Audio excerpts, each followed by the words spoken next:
नमस्ते दोस्तों। आज भगवान की दया से और मेरे गुरुओं की दया से मैं एक खास वीडियो आप लोगों के लिए बनाने जा रहा हूँ। वैसे तो ज्ञान का भंडार इतना अखूट है, मैं ये नहीं कह सकता कि मुझे सब मालूम है, और इसमें मैं जो बताने वाला हूँ हो सकता है इसमें बहुत कुछ आपको मालूम भी हो, लेकिन मेरा एक प्रयास है कि हम समाज में कैसे स्वस्थ रह सकें, कम से कम खर्च और परेशानी लेकर। तो उस विषय पे आज मैं बात करने वाला हूँ। पहले मैं अपना परिचय दे दूँ।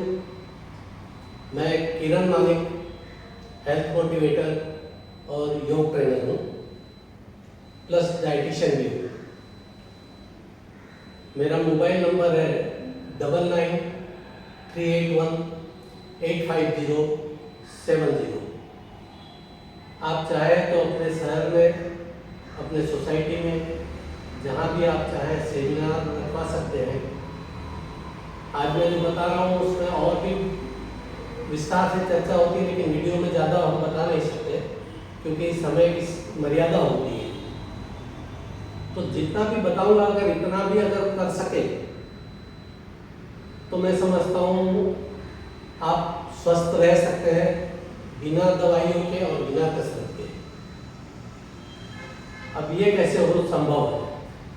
हमारा मोटो है नेचुरल लाइफ सिस्टम, आहार से आरोग्य और स्वस्थ समाज अभियान। हमारा स्वस्थ समाज कैसे स्वस्थ रहे, ये हमारा मेन मोटो है।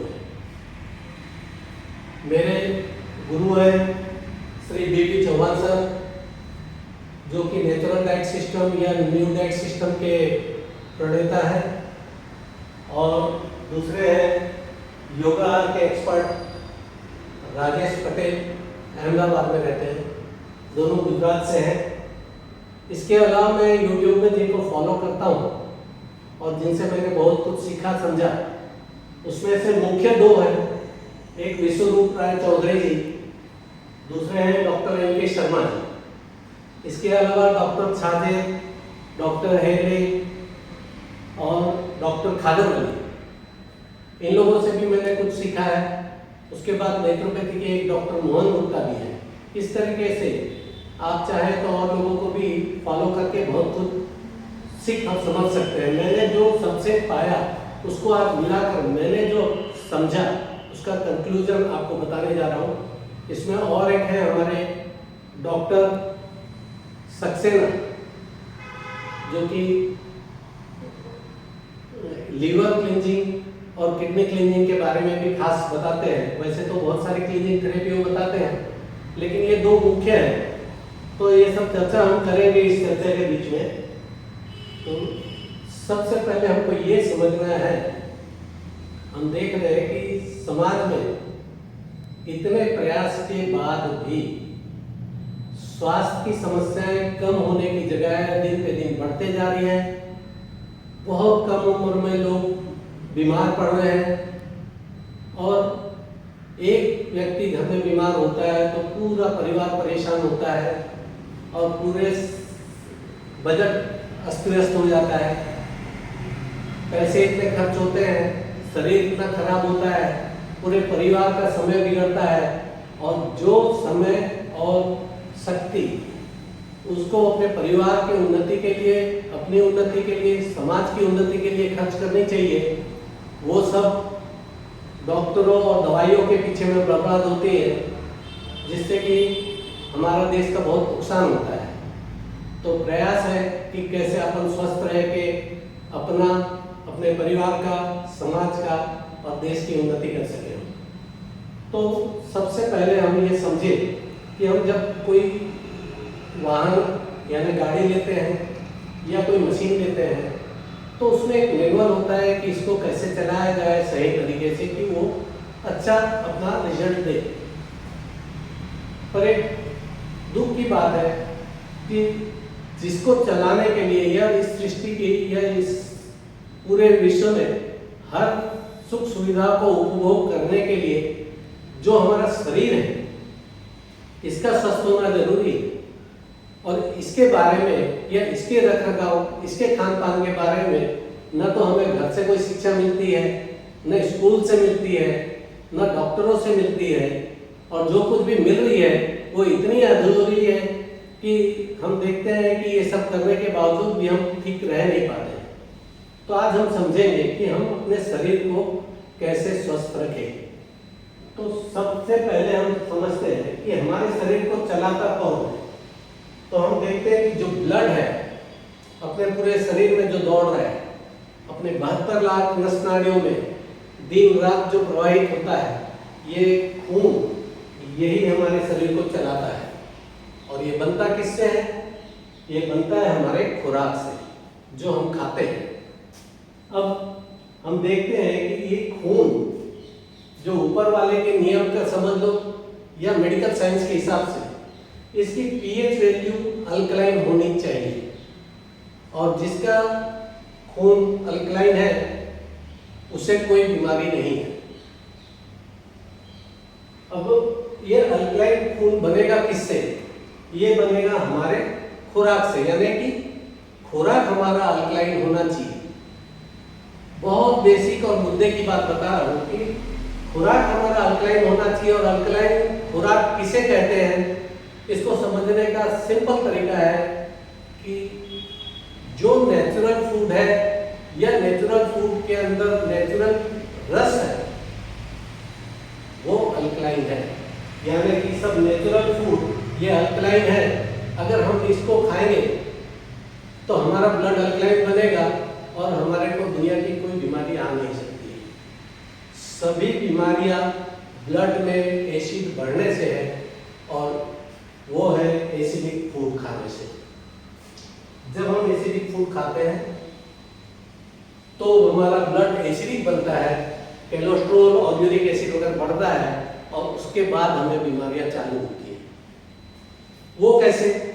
तो हम देखते हैं कि जितने भी सृष्टि में जीव हैं जो ऊपर वाले के नियम से चलते हैं, उसमें देखा जाए तो 84 लाख प्रकार के जीव हैं। लेकिन पाचन तंत्र की दृष्टि से देखा जाए तो सिर्फ 3 ही प्रकार के पाचन तंत्र हैं। या तो कोई मांसाहारी जीव होगा तो वो किसी जीव को मार के खाता है, फिर उसके सामने फल फूल रखा रहे तो वो खाता नहीं, अगर हलवा पूरी भी दिया जाए तो नहीं खाता है। अब हम पहचानेंगे कैसे कि ये शाकाहारी है ये मांसाहारी है? तो उसके लिए ऊपर वाले ने कुछ सिम्टम्स बनाए हैं जिसको हम देखेंगे तो जानेंगे। जो मांसाहारी जीव है उनके नुकीले दांत हैं, नुकीले नख हैं, आंखें गोल हैं, पानी हमेशा जीभ से पीते हैं, और जन्म के समय इनकी आंखें बंद होती हैं। वो भी अगर कुदरती अपने नियम से रहते हैं तो वो बीमार नहीं होते हैं। वैसे ही जो शाकाहारी जीव है इनको चपटे दांत है, चपटे नख है, आंखें लंबी है बादाम की जैसी, और हर खाना इन्हें चबा चबा के खाना है। जबकि इनका भोजन जो है वो है पेड़ पौधों में होने वाले सब फल फूल और सब्जियां या पत्ते।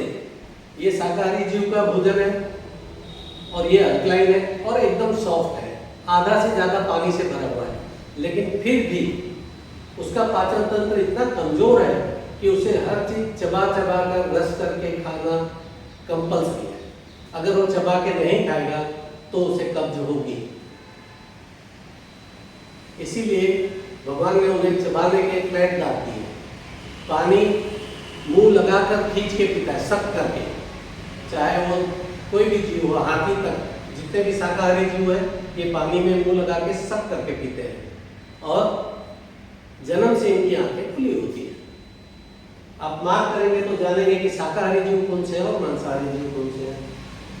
अब देखते हैं हम कि जो शाकाहारी जीव है वो जब नेचुरल सब फूड खाते हैं वो बीमार नहीं है, मांसाहारी नेचुरल खाते हैं तो बीमार नहीं है, और उसको खाने के लिए उनको कोई प्रोसेस करने की जरूरत नहीं है। तो उसी तरीके से बिना प्रोसेस किए जो जो चीजें हम खा सकते हैं वही हमारा भोजन है। लेकिन हम उन्नति करने के चक्कर में हर तरफ उन्नति किए जिससे हमारे को बहुत सारी सुविधाएं और फायदा हुआ, सबसे अच्छा अगर युग कहा जाए तो कलयुग कह सकते हैं। पहले के ज़माने में किसी को वायु मार्ग में जाना हो, पुष्पक विमान में जाना हो, तो उसको विशेष सुविधाएं होने से ही जा सकते थे, साधारण व्यक्ति के लिए पॉसिबल नहीं था। लेकिन आज के डेट में साधारण से साधारण आदमी भी एक एयर टिकट लेकर हवा में यात्रा कर सकता है, गाड़ी घोड़े में घूम सकता है, पानी में तैर सकता है, बड़े बड़े सीट में जा सकता है। यानी जितनी सुविधाएं मिली है, फिर ठंडे में नहीं रहना है, गर्म में रहना है तो गीजर चला ले, गर्म में नहीं रहना है, ठंडे में नहीं रहना है तो एसी चला ले। ऐसी सुविधाएं पहले कभी किसी युग में नहीं थी, जो कि अभी कलयुग में है। सबसे अच्छा और सुख वाला युग अगर है तो कलयुग है। लेकिन हम अपने गलत ज्ञान की वजह से या विज्ञान की वजह से बहुत सारी परेशानियां उठाते हैं, उसमें खासकर शारीरिक परेशानी में है। अब हम देखते हैं कि जब हमने प्रोसेस करके फूड खाना चालू किया, अब हम देखते हैं कि कोई भी साहित्य है या कोई भी बात लिखी जाती है तो समाज के अनुरूप लिखी जाती है। तो जब पुरानी बातें या पुरानी स्टोरी हम पढ़ते हैं तो ऋषि मुनियों की हम एज देखते हैं तो 200, 250, 300 साल। और जब उन लोग जंगल में रहते थे, कंदमूल फल फूल खाते थे तो इतना साल जी लेते थे। और आप इसका प्रमाण देखना चाहें तो मेडिकल साइंस में भी अगर आप किसी डॉक्टर से सलाह लेंगे तो आपको बताएंगे कि हमारा जो लीवर है वो हमेशा यंग रहता है, वो 200 साल तक चल सकता है, पर उसको हम उसका राइट फूड देंगे तब और राइट तरीके से देंगे तब। लेकिन जब हम किसी चीज को पका कर खाते हैं और वो प्रोसेस करके खाते हैं तो वो फूड का गुण बदल जाता है, वो एसिडिक हो जाता है। और जब एसिडिक फूड होता है तो वो ब्लड एसिडिक बनाता है, और जब ब्लड एसिडिक बनाता है तो ब्लड मोटा होता है। इसीलिए लोगों को जब ब्लॉकेज होती है तो खून पतला करने के लिए डॉक्टर दवाई देता है। और दूसरा एक कारण है, हम अगर साधारण देखें तो जब हम कोई चीज पकाते हैं तो उसमें हम पानी डालते हैं। अब हम पानी जब गर्म करते हैं अलग से तो हम देखते हैं उसमें छार जमती है सफेद सफेद। अब जो भोजन हमने पकाया पानी डाल के तो उसका छार जमने के लिए एक्टिव हुआ। वैसे हम जल में पानी रखे हैं तो नहीं जमता है, लेकिन जब गर्म करते हैं तो वो जमता है, यानी कि गर्म करने से उसका छार जमने के लिए एक्टिव होता है। अब हमने जो खाना बनाया पानी गर्म करके उसके साथ, वो फूड अपने शरीर के अंदर गया और उसका रस ब्लड में गया तो वो छार भी ब्लड में गया। उसके साथ साथ हम हर चीज बनाने के लिए तेल का उपयोग करते हैं, घी का उपयोग करते हैं, और इसे हम गर्म करते हैं बघार के लिए या तलने के लिए। अब हम देखते हैं कि किचन में गैस के ऊपर में जो तेल जमता है बघार का, उसे हमें निकालने में कितनी मेहनत होती है। अब यही गर्म किया हुआ तेल प्लस वो आजकल जो तेल है वो रिफाइंड ज़्यादा तेल यूज कर रहे हैं लोग, वो पहले से ही 2 बार गर्म होके आता है रिफाइंड होने के पहले, प्लस उसमें केमिकल मिक्स होते हैं, और जब हम पकाते हैं फिर से गर्म करते हैं, ये बहुत स्टिकी हो जाता है और ये हमारे शरीर में भोजन के साथ साथ जाता है, प्लस वो छार पानी का। अब ये दोनों, और छार को बढ़ाने के लिए हम हर भोजन को पकाने के लिए उसमें नमक भी डालते हैं। अगर मीठा है तो उसके लिए शक्कर का उपयोग करते हैं जो कि एसिडिक है। तो कुल मिलाकर ये सब जब जाता है भोजन में और भोजन के साथ शरीर में, और उसके साथ पाचन होने के बाद उसका रस जब ब्लड में जाता है, पाचन तंत्र के साथ में ब्लड में जाता है तो ब्लड की क्वालिटी को चेंज कर देता है, ब्लड एसिडिक बन जाता है, मोटा हो जाता है। तो उसका जो छार है कुछ लंबे समय के बाद में ये नस नाड़ियों के अंदर धीरे धीरे जमने लगता है और धीरे धीरे ब्लॉकेज चालू होते हैं। सिर से लेके पैर तक हम देखते हैं कि कहीं कहीं ब्लॉकेज या क्लॉटिंग होती है और ब्लड ठीक से फ्लो नहीं होता, और ग्रेविटेशनल फोर्स के अपोजिट ब्रेन सबसे टॉप पे है और सबसे बारीक नस नाड़ियाँ ब्रेन में है। और पूरे शरीर को चलाने का काम ब्रेन करता है। और जब ब्रेन को ही सफिशिएंट ब्लड सप्लाई नहीं होगा, पूरा ब्लड नहीं मिलेगा, तो वो अपनी पूरी एफिशिएंसी से काम नहीं कर सकेगा। हम देखते हैं कि बहुत ही कम उम्र में लोगों की एल्जाइमर की प्रॉब्लम, भूल जाने की बीमारी, नींद नहीं आने की बीमारी, माइग्रेन की, थायराइड की और ऐसी न जाने कितनी बीमारियां, क्योंकि हमारा ब्लड जो एसिडिक बना है और जमने वाला हुआ है, उसमें जो गंदगी है वो सर्कुलेट होकर अपने हर ऑर्गन में पहुंचती है। वो हार्ट में, किडनी में, लंग्स में, लीवर में, हर जगह कुछ ना कुछ कचरा जाम करती है। टॉक्सिन्स वहाँ पर सब जगह जाम होने लगते हैं। लेकिन हमारे जब गाड़ी नहीं होती है तब हम थोड़ी रफ ड्राइविंग भी करें तो चल जाता है। अब हम हमारी आज की तारीख में अगर उम्र को गिने तो लगभग 80 में अगर 40 अप तो 40 डाउन। अब जब हम बच्चे हैं, 21 साल तक हमारा ग्रोथ चल रहा है, तो अधिकतर मटेरियल हमारे ग्रोथ में यूज हो जाता है। तो स्ट्रक्चर में जब कंप्लीट यूज होता है मटेरियल, हमको जो खाना खाते हैं उसमें से क्या क्या मेन हमारा तत्व हमको मिलते हैं जो हमारे काम में आते हैं, वो है पोषक तत्व यानी न्यूट्रिशनल फूड, कार्बोहाइड्रेट, प्रोटीन और फैट। कार्बोहाइड्रेट ग्लूकोज बना के शरीर को शक्ति देता है। प्रोटीन हमारे रोज के जो लगभग 40-50 हजार सेल्स, जो अपना शरीर 50 से 60 ट्रिलियन सेल्स से बना हुआ है, उसमें से 40-50 हजार सेल्स डेली डैमेज होते हैं यानी मरते हैं और रिजनरेट होते हैं, बनते हैं। तो उस सेल्स के आउटर लेयर प्रोटीन से बनते हैं। तो प्रोटीन की हमारी जरूरत रोज की थोड़ी सी है, जितने सेल्स बनते हैं उतने रिजनरेट करने के लिए, प्लस हम जो मेहनत करते हैं उसमें जो सेल्स हमारे डैमेज होते हैं उसको रिकवर करने के लिए। कार्बोहाइड्रेट दिन भर जो हम काम करते हैं उसको एनर्जी जितनी चाहिए उस हिसाब से हमारे को कार्बोहाइड्रेट चाहिए, यानी जो ग्लूकोज बनाए और हमको शक्ति दे। उसके बाद जो हमारे जॉइंट्स हैं उसकी लुब्रिकेंसी के लिए, स्किन की शाइनिंग के लिए, नेल्स की शाइनिंग के लिए, हेयर की शाइनिंग के लिए हमें फैट की जरूरत है। प्लस हमारे ऑर्गन्स में भी फैट चाहिए, क्योंकि हमारे सब ऑर्गन्स भी फैट से ही बने हुए हैं।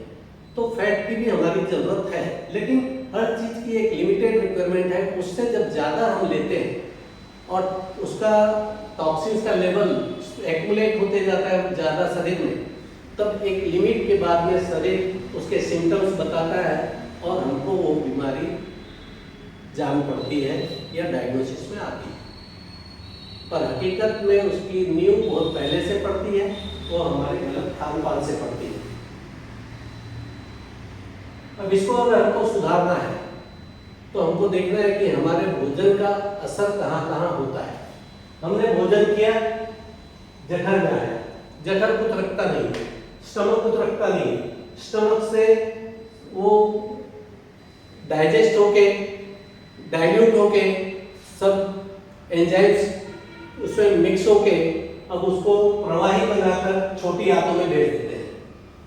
छोटी आंतों में कुछ तत्व उसमें से शरीर एब्जॉर्ब करता है, फिर वहां से वो बड़ी आंत में आता है, वहां पे कुछ तत्व एब्जॉर्ब होते हैं और बाद में जो जरूरत नहीं है वो बाहर निकलता है और जो एब्जॉर्ब हुआ वो लीवर में, ब्लड के थ्रू लीवर में जाता है। अब हम रोज नाप जोक करके तो खाते नहीं है कि हमारी रोज की रिक्वायरमेंट कितनी है, विटामिन ए कितना, बी कितना, सी कितना, कैल्शियम कितना, मैग्नीशियम कितना, आयरन कितना, हम तो रोज खा लेते हैं बिना सोचे समझे। अब इस ब्लड की क्वालिटी को कौन मेंटेन करता है? उसे हमारा लीवर मेंटेन करता है। ये हमारा लैब है। हमारे खुराक में से आज की जो रिक्वायरमेंट है उसके अलावा भविष्य के लिए कुछ थोड़ा थोड़ा स्टोरेज वो रखता है, ताकि कल जो चीज ना मिले वो उसके ऐड करके अपने ब्लड में पूरे शरीर में भेजे तो अपना शरीर सुचारू रूप से चल सके। अब अगर हमारे गलत खान पान की वजह से कोई टॉक्सिन्स अगर शरीर में गया तो कहाँ गया? छोटी आंत में, बड़ी आंत में, ब्लड में, ब्लड के थ्रू लीवर में। अब ब्लड का जब सर्कुलेट होता है तो हार्ट के थ्रू होता है, तो हार्ट की वेन्स में, प्लस इसको फिल्टर का काम किडनी करती है, तो उसकी जो गंदगी अगर इकट्ठा होगी तो कहाँ, किडनी में। अब ये सब चीज जगह को अगर हम समझ लें कि इसकी गंदगी अगर हम निकाल लें तो हम स्वस्थ हो सकते हैं, या ये किस तरीके से सफाई हो सकती है उसको समझ लें और धीरे धीरे हम उस स्टेप को करें, तो हम बहुत जल्द ही अपने हर प्रॉब्लम से निजात पा सकते हैं। अब देखें कि हमारे फूड में से जो छोटी आंत में से कचरा जाम हुआ है, इसके लिए हम लोग अधिकतर यूज करते हैं मनसुद्धी है, कोई गोली है, भरडे है, आंवला है, या फिर कैस्ट्रोल ऑयल यानी कि अरंडी का तेल है, या इसबगोल की भूसी है। इस तरीके से हम प्रयास करते हैं जो कि हमारी छोटी आंत यानी कि जो हमने ऊपर से लिया वो छोटी आंत तक इसका इफेक्ट आता है। अगर इसकी हम सफाई करते हैं वो लेकर, लेकिन वो निकलेगा तो बड़ी आंत के थ्रू। अब बड़ी आंत में जो कुछ जाम है कचरा, उसको निकालने के लिए आयुर्वेद में बस्ती क्रिया का जिक्र है, इंग्लिश में जिसे एनिमा कहते हैं। एनिमा होता क्या है? एनिमा एक छोटा सा इंस्ट्रूमेंट यानी कि प्लास्टिक का डब्बा है, इसमें पीवीसी पाइप है, और उस डब्बे को पानी में अगर हम डाल देते हैं तो पानी उस पाइप के थ्रू नीचे आता है। अब इससे हम अगर अपने मल मार्ग के थ्रू इस पानी को अंदर भेजें तो जो कचरा अंदर जाम है 4 से 5 दिन उसको भीगने में लगेगा। रोज 2 से 3 बार ये क्रिया हम करें। उस कचरे को भिगाने के बाद वो जो पानी अंदर जाता है वो तो इमीडिएट बाहर आ जाता है। सिर्फ ये 6 फुट की बड़ी आंत, 22 फुट की छोटी आंत, छोटी आंत में इतनी टर्निंग्स है। अब इसमें कचरा जाम क्यों हुआ है? गलत खान पान की वजह से और गलत तरीके से खाने की वजह से। हम अपना खाना कितने देर में खा लेते हैं? 5-10 मिनट, 15 मिनट, 20 मिनट। अब जो हम ठीक से चबा कर नहीं खाते हैं तो बड़े बड़े टुकड़े जो रह जाते हैं वो इस छोटे छोटे टर्निंग्स में रुकते हैं। इसकी वजह से हमें कब्ज होती है। इसीलिए भगवान ने हमें जो चबाने की दात दी है हमको मिनिमम 30-40 मिनट के 50 मिनट तक लगना चाहिए। मोदी साहब को 50 मिनट लगता है खाना खाने के लिए, तब वो आज इस उम्र में भी फिट है। प्लस ब्लड का सर्कुलेशन सही है, उसके लिए वो रोज 1 घंटा रोज योग प्राणायाम करते हैं, इसीलिए वो फिट है। अब हम अगर 10 मिनट में खाएंगे और शरीर से कोई श्रम नहीं करेंगे तो न तो हमारा ब्लड सर्कुलेशन सही होगा, न हमारा पेट सही रहेगा। तो चबा के खाने से एक छोटी आंतों का कचरा निकलेगा। प्लस कुछ दिन जब तक हमारी मजबूरी है हम कुछ ऐसे गोली और पाउडर का उपयोग करेंगे और अपने छोटी आंत को साफ करेंगे। उसके बाद बड़ी आंत को साफ करने के लिए इस एनिमा के डब्बे का उपयोग करेंगे। ये मार्केट में मेडिकल स्टोर में मिल जाता है। अब एनिमा के डब्बे से क्या करना है? हमें बाथरूम में लगाना है। यहाँ पे पोजीशन दिया है, अपने टॉयलेट की सीट के बाजू में 3-4 फुट पे लगा दिए। अगर बैठे बैठे हम पानी चढ़ाने की कोशिश करेंगे तो अपोजिट डायरेक्शन में पानी ठीक से चढ़ेगा नहीं, तो हम बैंड हो जाएंगे तो पानी हमारी आंतों में, अब ये जो मेन है बड़ी आंत, अगर हम डाउन होते हैं और यहाँ से पानी जब भेजते हैं तो पानी यहाँ तक पहुंचेगा तब जब हम बैंड होंगे, इस पोजीशन में आएंगे। इसको साफ करना क्यों जरूरी है? क्योंकि डॉक्टर N.W. वाकर ने अपनी पूरी जिंदगी में ये जानने की कोशिश की कि मनुष्य बीमार क्यों होता है। तो उसने जाना कि अपने बड़ी आंत में, लार्ज इंटेस्टाइन में 71 पॉइंट्स है जहां से बॉडी अपने बचे हुए खुराक को एब्जॉर्ब करती है या उसको तत्वों को लेती है। लेकिन गलत खान पान की वजह से धीरे धीरे इसके बहुत सारे पॉइंट्स ब्लॉक होते जाते हैं। तो उसके बाद हम अच्छा खुराक भी देते हैं लेकिन उसके मुंह बंद है, तो फिर उससे प्रॉपर एब्जॉर्प्शन नहीं होता, ठीक से शरीर तत्व ले नहीं सकता, इसलिए अपने आप को रिपेयर नहीं कर सकता। तो इसको साफ करना इसलिए ज़्यादा जरूरी है। तो एनिमा या बस्ती क्रिया करने के लिए मर्म मार्ग से पानी चढ़ाना है बैंड होके, लेकिन जैसे हम ब्रश करते हैं तो कुल्ला 2-3 बार करते हैं, वैसे ही हमें मिनिमम 3 बार, एक बार में 3 बार पानी चढ़ाकर हाथों को साफ करना है, एनिमा की क्रिया करनी है। इसे हम संजीवनी क्रिया भी कहते हैं, इसीलिए कि जैसे ही ये बड़ी आंतों में से कचरा निकलना चालू होता है, आप 15 से 20 दिन के अंदर ही देखेंगे ये इसकी सफाई जैसे जैसे होने लगेगी। 4-5 दिन तो भीगने में लगेगा, पुराना मल सॉफ्ट होगा, उसके बाद धीरे धीरे निकलना चालू होगा। 20-25 दिन के अंदर में देखेंगे कि हम पूरी आंत क्लियर हो जाएगी, क्योंकि जब झुक के अगर हम एनिमा करते हैं तो यहाँ तक की सफाई होती है, यहाँ की सफाई होती है, एब्जॉर्प्शन पॉइंट पे सब बराबर। लेकिन जब हम लेट जाते हैं और ये हमारा राइट साइड है मल का, जो ये छोटी आंत से बड़ी आंत का कनेक्शन राइट साइड है और ये लेफ्ट साइड से हमारे निकलने का मार्ग है। तो अगर राइट टर्न लेके थोड़ा देर सोते हैं तो एनिमा का पानी पूरा यहाँ तक पहुँचता है और पूरी सफाई होती है। तो सो के अगर एनिमा हो सके, बाथरूम में जगह हो, तो और अच्छे से सफाई होती है। और जैसे ही ये पॉइंट सब क्लियर होते हैं और राइट अल्कलाइन फूड का इंटेक चालू होता है, जो हमारा मुख्य भोजन है, ये गलत जो हमें बीमार कर रहा है, ये राइट फूड जो नेचुरल फूड अल्कलाइन फूड, और चबा चबा के रस करके खाना चालू करो। प्रॉपर एब्जॉर्प्शन छोटी आंत और बड़ी आंत में चालू होगा। शरीर को चाहिए वो सब तत्व भगवान ने इस खुराक में दिए हैं। आपको सब वेजिटेबल्स और फ्रूट में न्यूट्रिशंस मिलेगा, कंदमूल में कार्बोहाइड्रेट मिलेगा और पल्सेस में प्रोटीन मिलेगा। अगर आप स्प्राउट करके खाते हैं, मूंग है, चना है और कुछ दालें हैं, अगर स्प्राउट करके खाते हैं तो आपको प्रोटीन मिलेगा। और जब आप तिल, नारियल, सिंगदाना यानी कि फली दाना, ऐसे जिस जिस चीज़ों से तेल निकलता है, यानी कि ऑयल निकालने वाले जितने सीड है, जैसे सनफ्लावर भी हम खाते हैं लेकिन मोस्टली रिफाइंड खाते हैं, लेकिन सनफ्लावर के सीड मार्केट में मिलते हैं, आप उसको पानी में भिगा के खाएंगे तो इससे आपको फैट मिलेगा। जिसमें से तेल निकलता है उससे फैट मिलेगा और नेचुरल। जब आप भिगा के सिंगदाना हो, तिल हो या सनफ्लावर सीड हो या बादाम हो या अखरोट हो, जिस जिस पे तेल है, अगर आप भिगाएंगे और उसको मिक्सी में क्रश करेंगे तो आपको तेल तैरता हुआ नहीं मिलेगा। लेकिन एक्सट्रैक्ट करके निकाला हुआ, मशीन से निकाला हुआ तेल आप पानी में डालोगे तो तैरेगा, वो वाटर सॉल्युबल नहीं, वो बॉडी ठीक से यूज नहीं कर सकता है। और जब हम उसे पानी में भिगाकर क्रश करके या चबा कर खाते हैं तो ये वाटर सॉल्युबल फैट है, वो बॉडी इजीली एब्जॉर्ब करता है और उसका पूरा बेनिफिट हमको मिलता है। इसलिए हमारे को 4 प्रकार के जो फूड है, न्यूट्रिशनल फूड मिलते हैं, लीफ, वेजिटेबल्स, फ्रूट और कार्बोहाइड्रेट मिलेंगे आपको आलू, गाजर, बीट, इस तरीके के कंदमूल से।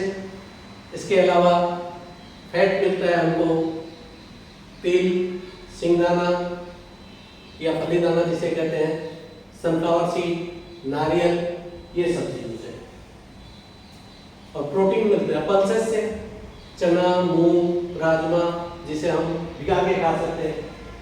ये सब हम लेंगे तो देखेंगे हम धीरे धीरे ठीक हो जाएंगे। लेकिन और ज्यादा स्पीड, जल्दी रिकवरी चाहिए तो हम देखते हैं कि मेडिकल साइंस क्या बोलता है, ग्रीन है वो क्लोरोफिल है। और जितने शाकाहारी जीव हैं इनका मुख्य भोजन है घास और पात, जो हरे हैं, जिसमें मैक्सिमम क्लोरोफिल है।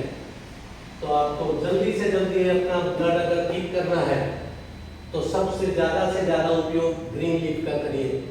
जो फल फूल आप खाते हैं सबके पत्ते ले सकते हैं, पालक, धनिया, पुदीना, मीठा नीम, तुलसी, बिल्व पत्र जो हम शिव को चढ़ाते हैं, तुलसी पत्र, आम के, जाम के, इस तरीके से हर पत्ते आप ले सकते हैं। इवन आप घास जो दुर्वा घास है ये भी ले सकते हैं।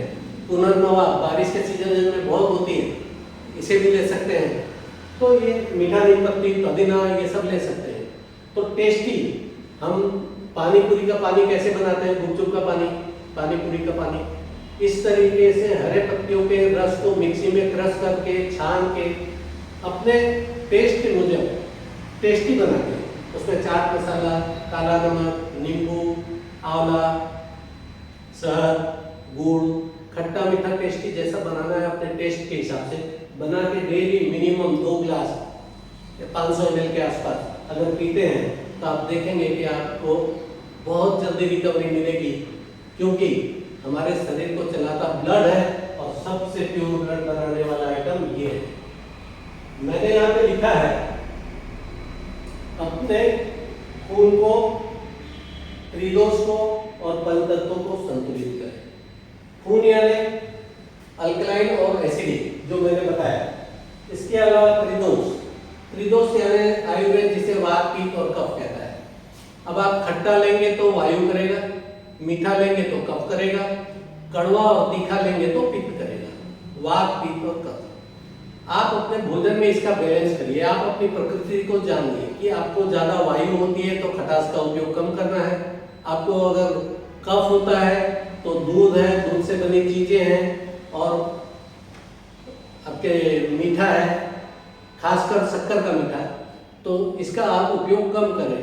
और अगर पित्त रहता है तो तली हुई मसाले वाली आइटम, कड़वा या तीखा, इसका उपयोग कम करें। कई लोग कोरोना के समय में गिलोय अच्छा है, नीम अच्छा है, एंटीवायरस है, तो रोज इसका उपयोग करते हैं या काढ़ा बना के पी रहे हैं।